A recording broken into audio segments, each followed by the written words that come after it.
Ito yung huling serye ng ating pag-aaral sa unang bahagi ng Aklat ng Levitiko, ang 5 iba't ibang uring handog doon sa Lumang Tipan, sa Tabernakulo. Dahil muli, ito yung huli at mayroon tayo mga bisita na nandirito.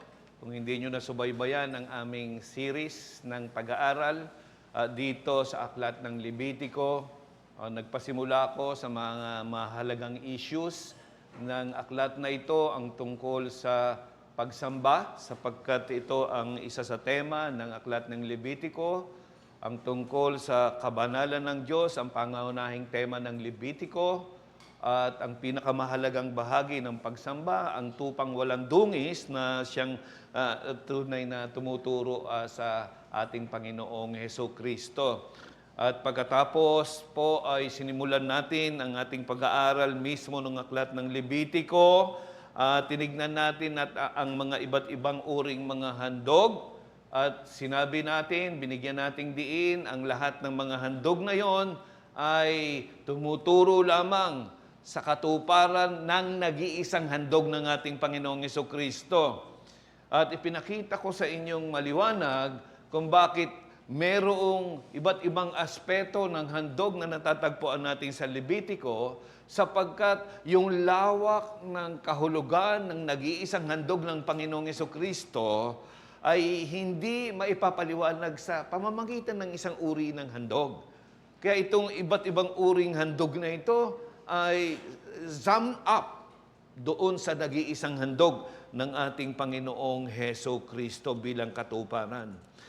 Ngayon, nasa ikalima na tayo. At sinabi ko nga dito na handog sa major offerings na ito, pangunahing mga handog dito sa Aklat ng Levitiko. Tinignan natin ang pinakauna, yung handog na sinusunog, yung burnt offering na may kinalaman sa pag-aalis ng kasalanan, pag-aalis ng pananagutan at pagtatakip sa puot ng Diyos. At pagkatapos tinignan natin yung grain offering, yung Thanksgiving offering na tinawag natin bilang pagkilala doon sa pagtutubos ng ating Panginoon, Diyos. At yung pangatlo, yung peace offering, yung handog para sa kapayapaan o pakikisama sa Panginoon, sapagkat ang lahat ng mayroong pakinabang, bahagi ng handog ni Kristo ay meron ng kapayapaan ngayon na maaari na nilang ma-enjoy. Kaya nandun yung peace offering upang ma-enjoy nila itong kapayapaang meron na sila sa Diyos. At pang-apat, yung nakaraan, tinignan natin yung sin offering. Ang sin offering ay tungkol sa paglilinis ng kasalanang nananatili, na nagagawa pa rin natin, maski yung mga kasalanang hindi sinasadya, ay nandoon ang patuloy na paglilinis sa atin. Ngayong umaga ay titignan natin itong tinatawag na guilt o trespass offering. At hirap na hirap po akong hanapin ang Tagalog nito. So, iba't ibang Tagalog words ang pwedeng gamitin dito sa salitang guilt offering. Dito sa ating salin sa Tagalog, budhing may sala. Handog sa budhing may sala. Parang ang hirap pa rin harukin ng kahulugang napakahaba nun. Guilt, budhing may sala. Pero ito po yung ating titignan ngayon. At ito pong handog na ito ay may kinalaman sa pag-aayos ng nasirang relasyon dahil sa kasalanan ng isang mananamba. Kaya siya naghahandog nitong guilt offering na ito o handog para sa budhing may sala ay upang maiayos ang kanyang nasirang ugnayan sa Panginoon dahil sa kanyang mga kasalanan.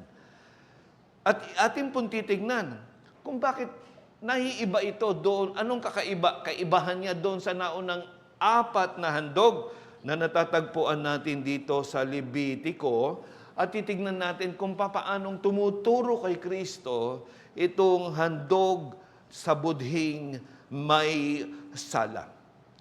Kung ating tutunghayan, nasa Kapitulo 5 na tayo ngayon ng Aklat ng Levitiko, ngunit sa aking pag-aaral, yung unang bahagi ng Aklat ng Levitiko, Kapitulo 5, 1 hanggang 13, ito po rin ay may kinalaman sa tinatawag na handog pangkasalanan o sin offering. Yun yung makikita natin. Ang handog para sa budhing may sala nagsisimula lamang sa verse 14 na binasa natin kanina at natatapos ito hanggang Kapitulo 6, versikulo 1 hanggang 7. Yun po ang makikita natin dito. At bakit ito tinawag na guilt offering o handog para sa budhing may sala? Ito po'y dahil sa kasalanang nagagawa. Ito ay nagdudulot ng panunumbat doon sa kasalanan na tinatawag na budhing may sala. Ito yung bunga ng kasalanan na sumusumbat sa atin, sa harapan ng Diyos. At ito yung nagiging dahilan kung bakit nasisira yung ugnayan ng isang mananamba sa Diyos dahil sa kanyang sala na kanyang na realize yung budhi niya na nagkasala, na binabagabag, sinusumbatan ng kanyang nagawang kasalanan. Yun po yung makikita natin dito. Itong budhing may sala na ito o guilt na siyang sanhi ng pagkasira ng relasyon sa Diyos at sa iba, ay kinakailangan ng isang handog. At ito nga yung handog ng budhing may sala. Ang issue na usapin dito sa handog na ito, paano haayusin ng isang mananamba ang kanyang nasirang relasyon sa Diyos dahil sa kanyang kasalanang nagawa na nagdulot sa kanya ng panunumbat ng kasalanan niyang nagawa laban sa Diyos at laban sa kapwa. Yun yung ating titignan sa umagang ito. Ngayon, ang mensahe, simple lamang para sa atin, mga kaibigan, mga kapatid. Si Jesucristo, sa Ingles, as the final guilt offering, the fulfillment of the guilt offering, dealt with our problem of guilt that affects our relationship with God and others. Yet, makikita natin, the prerequisite for the guilt offering is the need of a sincere repentance. So sa Tagalog, ito lang yung mensahe si Jesucristo. Bilang katuparan ng handog para sa budhing may sala, ay umaayos ng ating problema ng pananagutan sa kasalanan na nagsasanhi ng pagkasira ng ating relasyon sa Diyos at sa kapwa. Subalit, ang pangangailangan ng tunay na pagsisi para dito sa bisa ng handog para sa budhing may sala. Yun po ang gusto kong dalhin sa inyong mensahe. May dalawang bahagi lamang itong pag-aaral natin sa umagang ito. Ang unang bahagi ay yung Kapitulo 5, 14 hanggang 9. Yung guilt offering for sin against God. Yung handog para sa budhing may sala sa mga kasalanang nagawa laban sa Diyos. Ang pangalawa ay doon sa Kapitulo 6, 1-7. Yung the guilt offering for sin against others.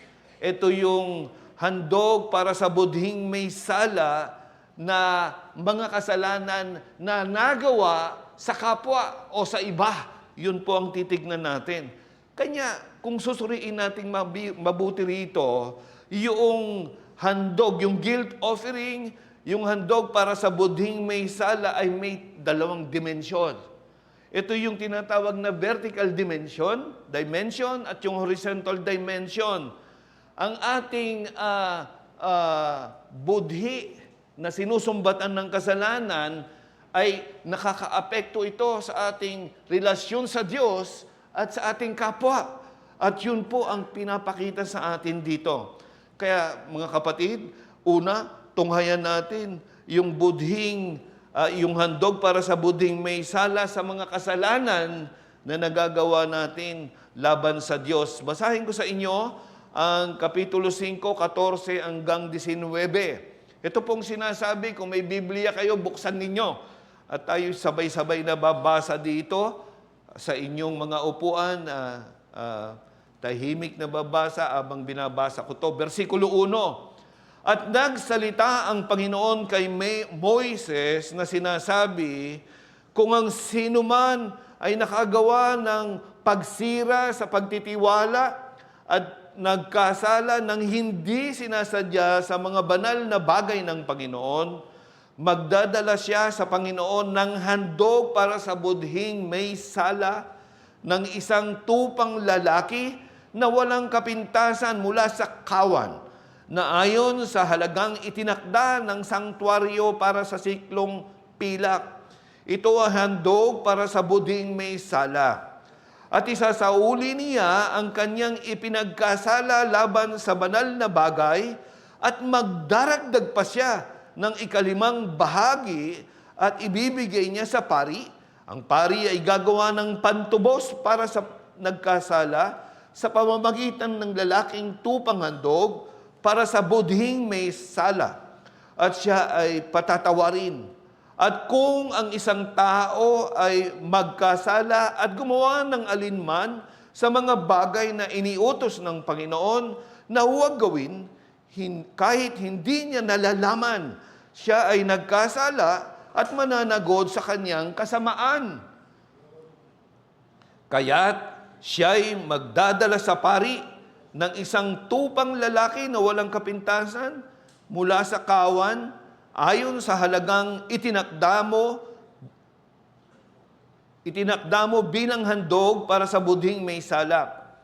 At ang pari ay gagawa ng pagtubos para sa kanya dahil sa kasalanang hindi sinasadya na kanyang nagawa, at siya ay patatawarin.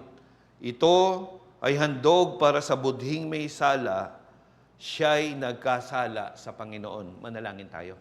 Ama naming Diyos, muli hinihingi po namin ng iyong tulong, nawa ang banal na Espiritu'y bumaba upang buksan sa amin ang iyong mga salita at kami ay makaunawa ng mga bagay na ito at aming mailapat sa aming mga buhay. Nagsusumamo kami sa iyo, Panginoon, alang-alang lamang sa pangalan ng aming Panginoong Jesucristo. Amen. Una nating pansinin sa ating binasa, yung mga kasalanang saklaw nitong handog para sa budhing may sala. Ito yung makikita natin sa ating teksto dito. At may binanggit dito na tatlong uri.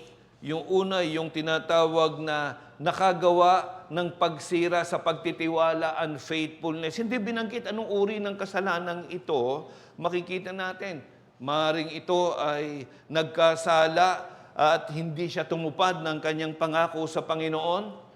Maaring nagrereklamo siya dahil sa mga probisyon ng Panginoon sa kanya na hindi niya gusto. O maaring merong mga itinakda ang Panginoon para sa kanila na dapat gawin at hindi niya nagagawa, kaya nakakagawa siya ng pagsira sa pagtitiwala sa Panginoon. Yun yung unang makikita natin. Pangalawa, yung binanggit na hindi sinasadyang mga kasalanan na kung saan ito ay nagdadala ng desecration sa mga banal na bagay. Sinabi sa atin, nagkasala ng hindi sinasadya sa mga banal na bagay ng Panginoon. Maraming bagay na ibinigay na utos ang Panginoon kung paano ang isang tao ay maaaring maging guilty upang maging ceremonially unclean sa kanyang pagtrato sa mga banal na bagay, mga inihiwalay ng Panginoon para sa kanya. Ito marahil ay isang kasalanan na nagawa na kanyang nilabag itong mga utos ng Panginoon na hindi dapat gawin pagdating sa mga bagay na banal ng Diyos. O marahil ito yung mga ipinagbabawal sa pagsamba na nagagawa. Ito'y makikita natin na tinutukoy dito na nagkasala nang hindi sinasadya sa mga banal na bagay ng Panginoon. Bagamat sinasabi doon na hindi sinasadya. Hindi niya talaga intensyon pero nagagawa pa rin niya. Yung pangatlo ay yung maliwanag na paglabag sa mga kautusan ng Diyos. Pero mahalagang binanggit na hindi niya nalalaman. Sinabi, at kung ang isang tao ay magkasala at gumawa ng alinman sa mga bagay na iniutos ng Panginoon na huwag gawin, kahit hindi niya nalalaman, siya ay nagkasala at mananagot sa kanyang kasamaan. Yun po yung makikita natin. Maski hindi niya nalalaman na siya ay nakalabag pala, mananagot pa rin siya sa kanyang mga kasalanan. Napakaliwanag lang ng puntos dito. Ang anumang kasalanan, maging ito man ay sinasadya o hindi sinasadya, maging ito man ay lantad, mga kasalanang nalalaman o hindi, anumang uri ng kasalanan, makikita natin, ito ay nakakasira ng ating relasyon sa Diyos. At ito'y nagdudulot, nagsasanhi ng panunumbat sa ating budhi dahil sa mga kasalanang yaon. Meron panunumbat sa ating budhi. Kaya kinakailangang ayusin itong problema ng budhi, problema ng guilt dahil sa ating mga nagagawang kasalanan. Yun po ang makikita natin dito. Ngayon, kaya ibinigay itong probisyon ng handog ng guilt offering, handog para sa budhing may sala, upang tugunin ang problema ng guilt, upang tugunin ang problema ng ating nung panunumbat ng kasalanan sa atin. Yun yung mahalaga. Ngayon, yung proseso dito, makikita natin, ay pareho din sa ibang mga offering. Sinabi dito para sa guilt offering, isang tupang walang dungis, yun ang una. Tupang lalaki na walang kapintasan mula sa kawan. Nakita na natin ang kahulugan niya, mahalaga yan eh. Kinakailangan niya upang maging mabisa ang sakripisyo para sa pag-aalis ng kasalanan, kailangan walang dungis. Kagaya ng ating Panginoong Jesucristo, ang tupang walang dungis. At makikita natin yung pangalawang hakbang ay yung tinatawag na restitusyon. May kailangan restitusyon. Sabi ko, Tagalog, ano? Tagalog. Tinignan ko na yun sa diksyonaryo. Ang sabi lang doon, bayad pinsala. Ano ba talaga yon? Pag tinagalog ko, talagang hilong-hilo ako. Ano ba Tagalog gagamitin ko dito sa salitang restitusyon? Bayad pinsala. Sinabi doon, at isasauli niya ang kanyang ipinagkasala laban sa banal na bagay at magdaragdag pa siya ng ikalimang bahagi, yun ang restitution. May pagbabalik nung kanyang napinsala at dadagdagan pa niya ng 20%. 1/5 nung kanyang napinsala. Yun po ang makikita natin. Kaya sinatawag na bayad pinsala. Kabayaran ng kanyang napinsala. Yun yung makikita natin. Pagkatapos ang gagawin, idadalhin sa pari yung kanyang handog at ang pari ay ihandog bilang atonement sacrifice para sa pag-aalis ng kasalanan. At siyempre, nandun yung kahuli-hulihan na ang kapatawaran ay gagawad sa mananamba na naghandog nitong handog para sa budhing may sala. Kaya nga, makikita natin dito, no? Ang tanong natin dito anong pagkakaiba ng guilt offering nung handog para sa budhing may sala sa ibang mga handog na naatin ang napag-aralan? Ang malaking pagkakaiba dito makikita natin ay yung pagsama doon sa requirement ng restitution bago mangyari ang atonement at yung forgiveness. Kailangan muna ng itong tinatawag na bayad pinsala o restitution. Yung malaking pagkakaiba, yun ang binibigyan ng diin dito sa guilt offering. Merong dapat bayaran, merong dapat sakripisyo na ibigay bilang kabayaran sa pinsalang nagawa. Yun yung kakaiba dito sa guilt offering. Itong bayad pinsala na ito, makikita natin, ay ito yung upang sa gayon ay magkaroon ng tugon yung problema niya tungkol sa kanyang buding sinusumbatan ng kasalanan. Para sa mga Israelita, itong requirement na ito ay upang ipakita sa kanila ang gravity ng kasalanan. Kasi ipinakita rito, ibabalik ninyo ang inyong napinsala. Hindi lamang yon, dadagdagan nyo pa ng 1/5 ng inyong napinsala. Hindi naman nakatuon doon sa numerical value ng ibabalik. Yun ay simbolo lamang kaseryosohan ng kasalanan laban sa Diyos. At ang gusto ng Diyos ay seryosohin ng mananamba yung kanyang kasalanan at handa siyang tumanggap ng anumang sakripisyo, parusa, dahil sa kanyang nagawang kasalanan upang mabigyan ng tugon ang panunumbat ng kasalanan sa kanyang sariling budhi. Yun yung makikita natin dito sa bagay na ito.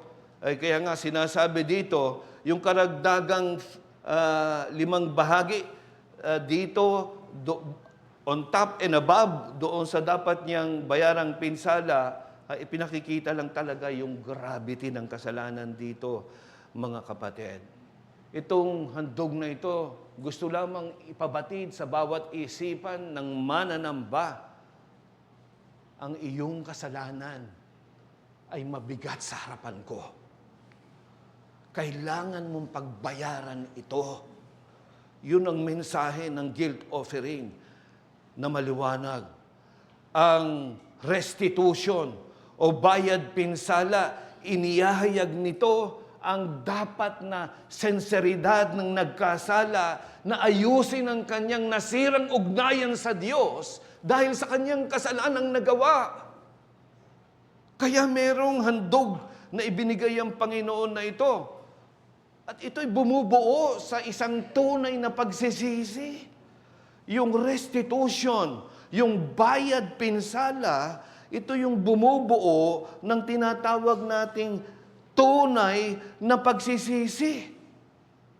Ang tunay na pagsisisi, hindi lang ito pagkumpisal na ako'y nagkasala. Hindi mo lang i-claim na namatay si Jesus para sa akin. Ang tunay na pagsisisi, meron siyang talagang hangarin na talikuran ng kanyang kasalanan, magbago siya ng kanyang isip at buhay patungo sa Diyos mula sa kanyang kasalanan.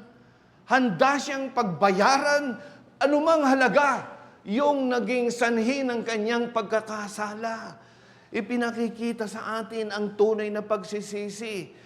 Ina-underscore noon na kailangan ang sinserong pagsisisi upang makamtan ang tugon, upang maalis yung pagbabanta, panunumbat ng kasalanan nating mga nagawa. Hindi tayo basta-basta aasa na may kapatawaran na si Jesus namatay para sa akin kung wala tayong ginagawang tunay na pagsisisi. Requirement para tayo ay tunay na makinabang sa ginagawa ng pag-aalis ng kasalanan at kapatawaran, na tayo muna ay tunay na magsisi. Kung walang tunay na pagsisisi, walang makakamtan na kapatawaran. Yun yung makikita natin dito sa handog para sa budhing may sala.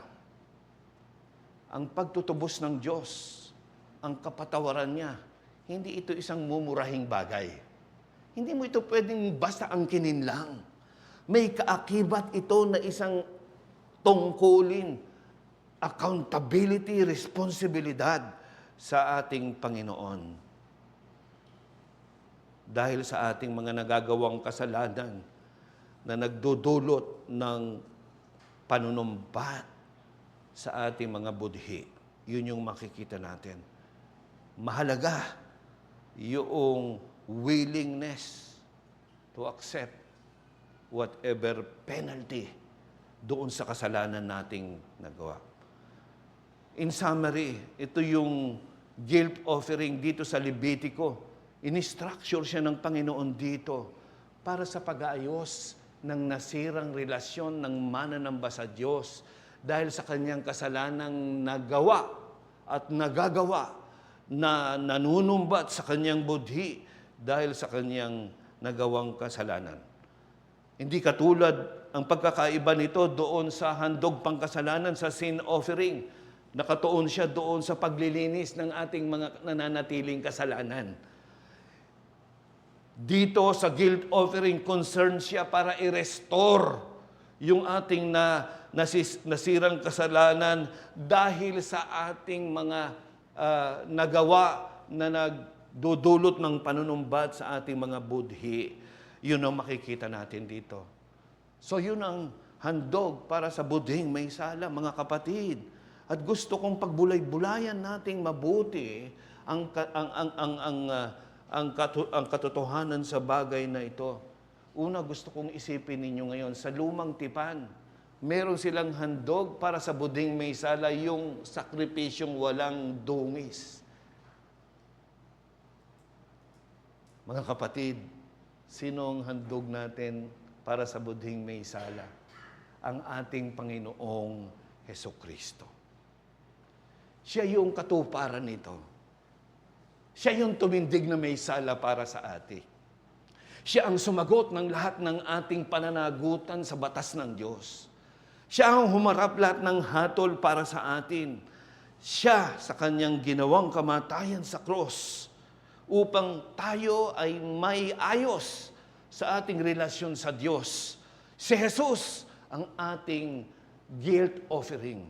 Siyang handog para sa ating mga budhing may sala. Kaya kapatid, kausapin kita ngayon. Kumusta ang iyong relasyon sa iyong Diyos?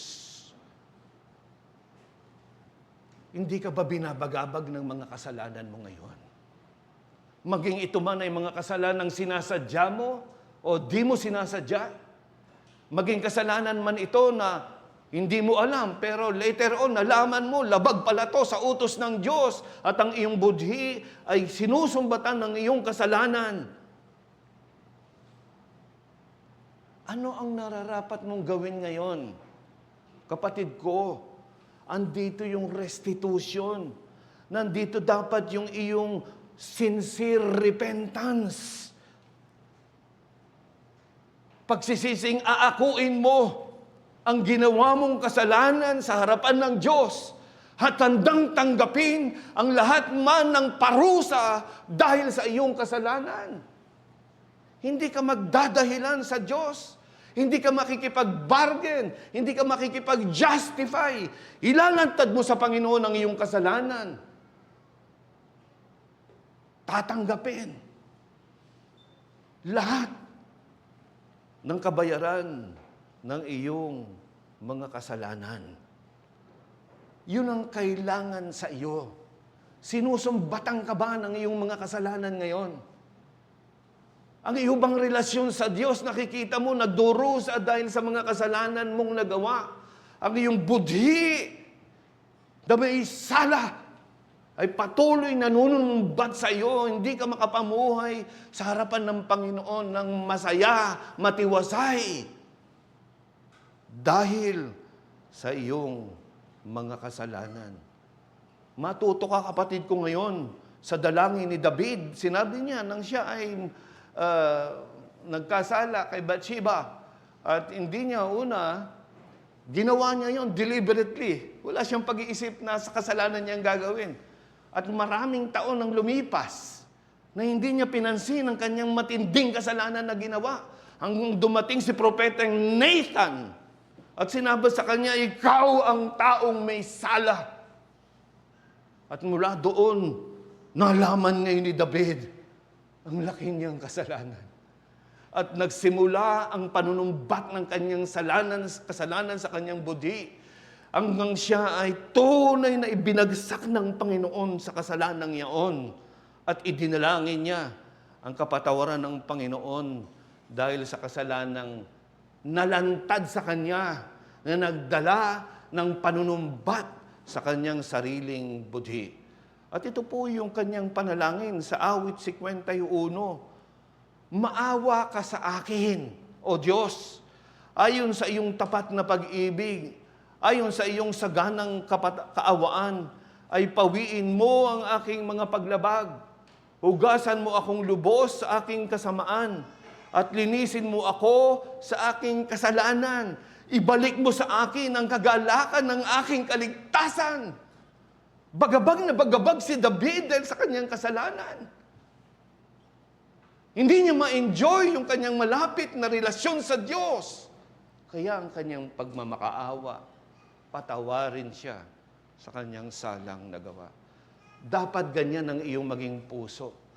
Umarap ka sa Panginoon sa iyong kasalanan. Hihingi mo ng tawad ng may buong pusong pagpapatirapa. Ilantad sa iyo ang iyong kasalanan upang ito ay iyong pagsisihan. Again, ang kaaliwan sa atin ngayon mga kapatid, meron tayong handog para sa buding may sala. Alam mo yon, kung ikaw ay nakakay Kristo, bagabagin ka man ng iyong kasalanan. Alam mo, inalis na ni Jesus ang kabagabagang yan.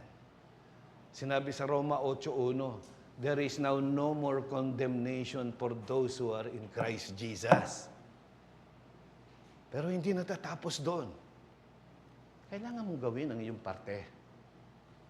Magsisi ka sa iyong kasalanan. Sapagkat kinakailangan yon upang ma-enjoy mo ang kaligtasan ng ating Panginoon. O maaaring ngayong umagang ito,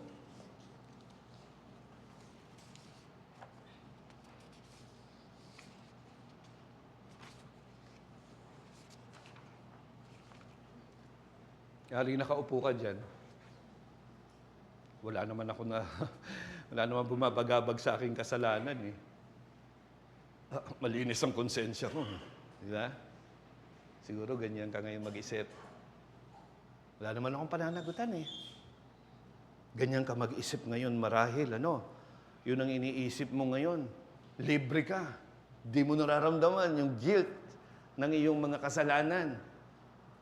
Itong iyong isipin sa Numbers 32:23. Buksan ninyo sa Biblia, sa inyong Bibliang hawak. Sinabi sa Numbers 32:23, ngunit kung hindi ninyo gagawin ang ganito, kayo'y magkakasala sa Panginoon at tiyak na tutugisin kayo ng inyong kasalanan. Nandito yung kanilang, hindi sila susunod sa Panginoon. Akala nila okay lang eh. Hindi nila iniisip yung kasalanan nilang hindi susunod sa Panginoon eh. Maaring ganun ka ngayon, hindi mo iniisip ang mga kasalanan mong ginagawa. Pero your sins will find you out. Bubulagta sa iyo ang iyong mga kasalanan at magkakaroon ka ng guilt dahil ginawa mo ang mga kasalanan niyan sa harapan ng banal na Diyos. Doon mo mapagtatanto, ignorance of the law excuses no one. Kailangan mo magsisi. Kailangan mong tanggapin. Ngayon, meron tayong handog para sa budhing may sala. Purihin ang Panginoon. Ngayon, yung pangalawang bahagi, makikita natin yung handog para sa budhing may sala doon sa mga kasalanan sa iba. Diba? Sinabi ko, may dalawang dimensyon para sa handog, para sa budhing may sala. Una, mga kasalanan nagagawa natin laban sa Diyos. Pero pag tayo nakagawa ng kasalanan laban sa ating kapwa, apektado din ito sa ating buhay espiritual. Kaya yan yung maliwanag na sinasabi sa atin sa versikulo 1 hanggang 7. Nagsalita ang Panginoon kay Moises na sinasabi, kung ang sino man ay magkasala at sumuway sa Panginoon sa pamamagitan ng pandaraya sa kanyang kapwa tungkol sa isang habilin o sa isang sangla o sa pagnanakaw o o sa pangingikil sa kanyang kapwa o nakatagpo ng nawawalang bagay at nagsinungaling tungkol doon at sumugpa ng kasinungalingan tungkol sa alinman sa lahat ng ito na ginawa ng tao at nagkasala.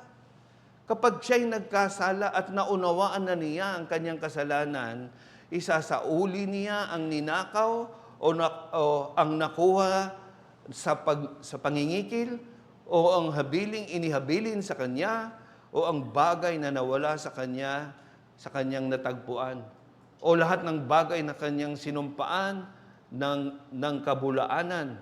Isasauli niya itong buo at daragdagan pa niya ng ikalimang bahagi niyon sa kanino mang nagme-may-ari sa araw ng kanyang handog para sa budhing may sala. Dadalhin niya sa pari ang kanyang handog para sa budhing may sala sa Panginoon, ang isang tupang lalaki na walang kapintasan na mula sa kawan, ayon sa iyong halagang itinakda para sa isang handog para sa budhing may sala. Ang pari ay gagawa ng pagtubos para sa kanya sa harapan ng Panginoon tungkol sa bagay na kanyang nagawa at napatunayang nagkasala, siya ay patatawarin. Ang ganda yung huli siya ay patatawarin. Ito yung mga kasalanan binanggit dito sa ating teksto. Merong pandaraya, merong pagnanakaw laban sa iba, may pagsisinungaling, isang taong nandaya, nagsinungaling, nagnakaw. Ano ang dapat niyang gawin? Yun yung kasalanan na binanggit doon. O isang taong sa verse 5 na sinabi doon, lahat ng bagay na kanyang sinupaan ng kabulaanan, broken vows. Maring yung tipan niya sa asawa niya, sinira niya. Tipan niya sa church, sinira niya. Pangakong kanyang sinumpaan, sinira niya. Kasunduang hindi niya tinupad. Lahat ng yon ay nagsasanhi ng pagkasira ng relasyon sa kapwa. Pag nagawa natin yon, ay nagkakasala din tayo laban sa ating kapwa. At yung kasalanan na nagagawa natin sa iba, sinasabi dito, dapat magdulot din ito ng guilt, ng panunumbat, sapagkat ang kasalanang nagagawa natin sa kapwa ay kasalanan din ginagawa natin yan sa harapan ng Diyos. Kaya kung anumang kasalanan natin sa kapwa, hindi mo to pwedeng sabihin, hindi bale, sa kapwa lang yan, hindi naman sa Diyos. Ang kasalanan mo sa kapwa, anuman itong uring kasalanan, kasalanan mo yan sa harapan ng Diyos, na dapat mabagabag din ang iyong budhi dahil sa nagawa mong kasalanan sa iyong kapwa. Yun yung makikita natin dito.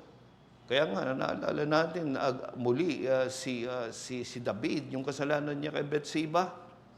Inignore niya ang kasalanan hanggang mailantad sa kanya ni Propetang Nathan. At doon niya napagtanto ang kanyang kasalanan sa Diyos.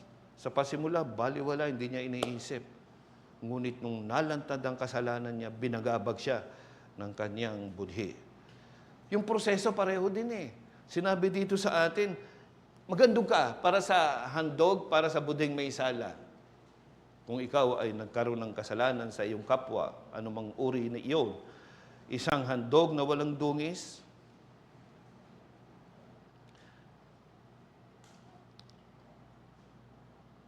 para sa kapatawanan ng kasalanan, pero nandun pa rin yung bahagi ng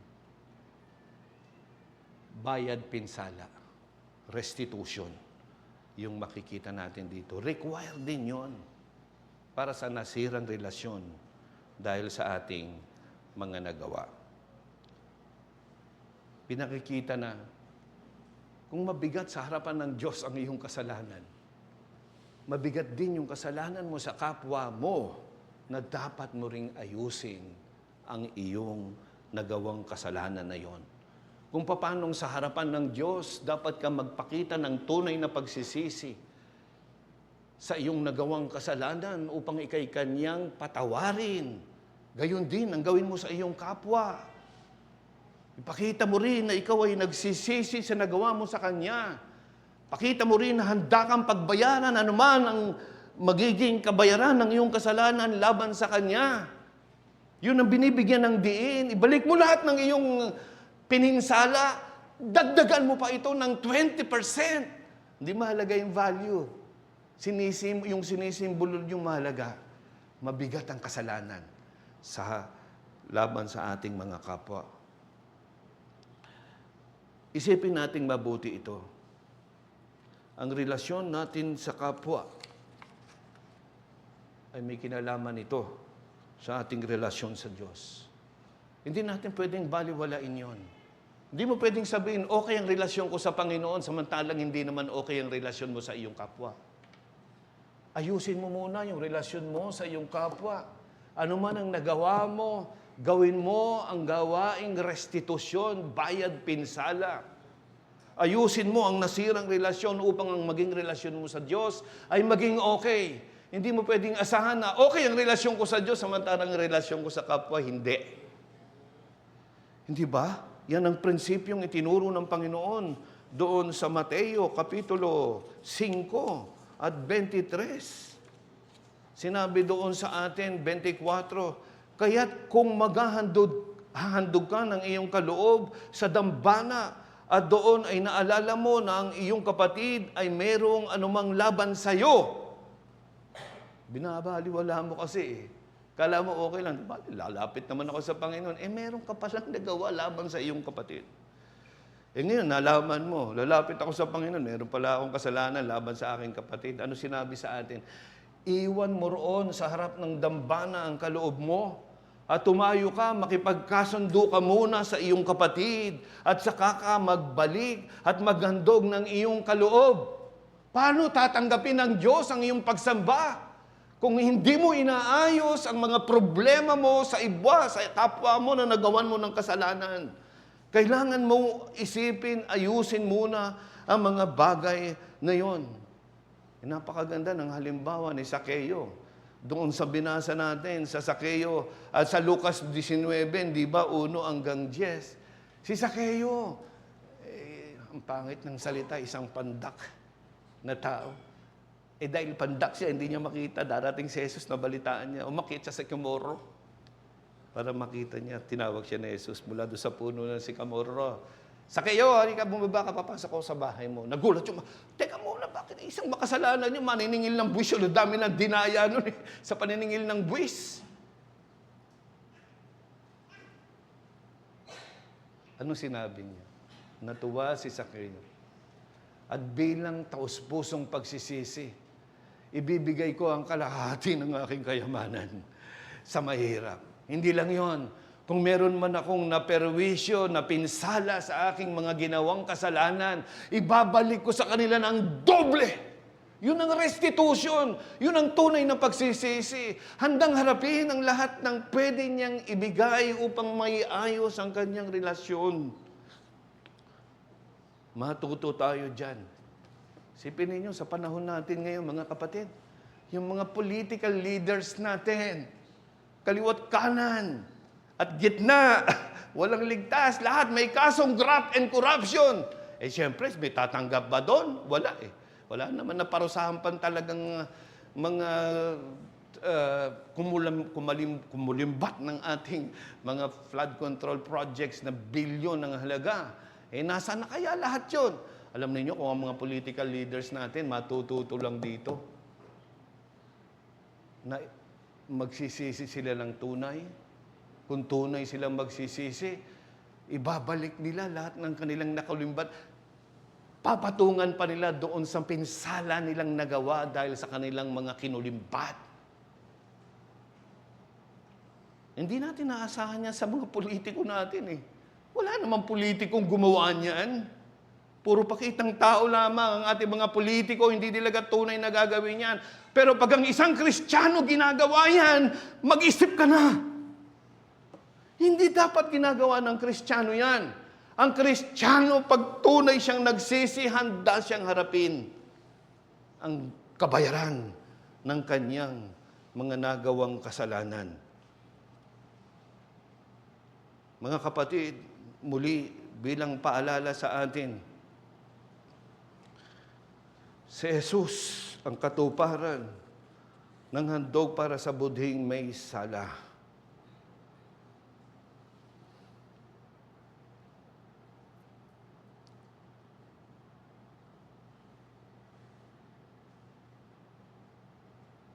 Alam mo na, anumang kasalanan na bumabagabag sa iyo, pinagbayaran na ni Jesus yan as our guilt offering.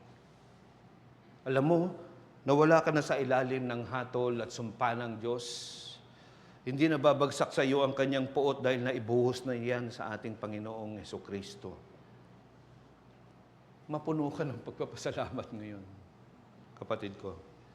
Pero huwag mong kakalimutan, ang tunay na pagsisisi, kaakibat ng iyong paghangad ng kapatawaran ng iyong mga kasalanan. Mga kaibigan, sa umagang ito, nais kong mangusap sa inyong lahat.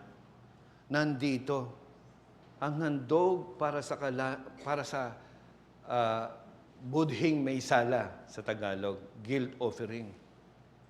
Iniaalok din sa iyo ito. Iniaalok sa ito, kaibigan. Kailangan mo na maipagkasundo sa Diyos na nagawan mo ng kasalanan. Hindi mo maitatago. One way or the other, God will expose your sin. At ikaw ay sasagot, hindi man ngayon sa paghukom, ilalantad niya lahat ng kasalanan mo. At pagdating nun, wala ka ng pag-asa na sabihin mong, hindi, meron na akong handog para sa aking kasalanan upang hindi na ako bagabagin ng aking budhi. Hindi mo na pwedeng gawin yun. Ito ang pagkakataon mo. Merong handog para sa budhing may sala. Si Jesus lamang ang pwedeng mag-alis ng panunumbat ng kasalanan sa iyo. Magtiwala ka sa Kanya ngayon. Isuko mo ang iyong buhay sa Kanya. Siya ang nabayubay sa cross upang alisin ang panunumbat ng kasalanan sa iyo. Nawa masumpungan mo ang kaligtasan ng Panginoong Hesus. Sinabi nga ni Pablo sa 2 Corinthians 5:20, kaya't kami ay mga sugo para kay Kristo. Yang mga Diyos ay nananawagan sa pamamagitan namin. Kami nananawagan sa pangalan ni Kristo na kayo'y makipagkasundo sa Diyos. Yan ang panawagan namin. Makipagkasundo ka, kaibigan ko, sa Diyos. Ngayon, tayo manalangin. Ama naming Diyos, muli kami nagpapasalamat dahil dito sa guilt offering, handog para sa budhing may sala. O Panginoon, hindi namin lubos maunawaan gaano kakabuti. Kung hinayaan mo kami sa aming sarili, paano kami sasagot sa aming mga budhi? Sa mga kasalanang nagagawa namin, Panginoon, salamat sa probisyon ng sakripisyong ito. Salamat higit sa lahat, si Jesus ang aming budhing may handog para sa budhing may sala. Sa pamamagitan niya, alam namin na ang pananagutan namin sa iyong batas, sa mga kasalanan naming nagawa, ay Kanya ng tinugunan sa cross ng Kalbaryo, sa Kanyang kamatayan sa cross. Ngunit katulad ng natutuhan namin, kinakailangan ng tunay na pagsisisi upang ang kapatawaran ni Jesus ay tunay naming ma-enjoy, matanggap, Panginoon. Sapagkat kung wala ang tunay na pagsisisi, hindi rin namin mai-enjoy ang kaligtasan ni Jesus. Kaya igawad mo kung meron sa aming mga kapatid ngayon talaga humaharap sa mga kasalanan, kaliwat kanan o gitna man siya, Panginoon. Bagabagin mo ang kanyang budhi upang siya'y lumapit sa iyo at magtiwala kay Jesus bilang handog para sa budhing may sala. Sa mga kaibigan namin dito, si Jesus ang kanilang kailangan para sa handog, para sa budhing may sala. Tulungan mo sila, Panginoon, na makita nila ang pangangailangan nila kay Jesus. upang ang pananagutan nila sa iyong batas, sa iyong kautusan, dahil sa kanilang mga pagsalansang,